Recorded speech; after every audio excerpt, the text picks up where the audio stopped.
So hey guys, last time I was here, I got a pretty good dose of poison ivy, and there's a lot of it right in here. So I made this little homemade spray. It's I use half red and half white vinegar, and then I put in a quarter cup of salt and 1 teaspoon of dishwashing soap.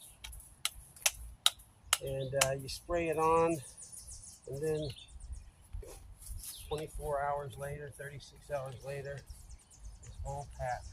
Yeah.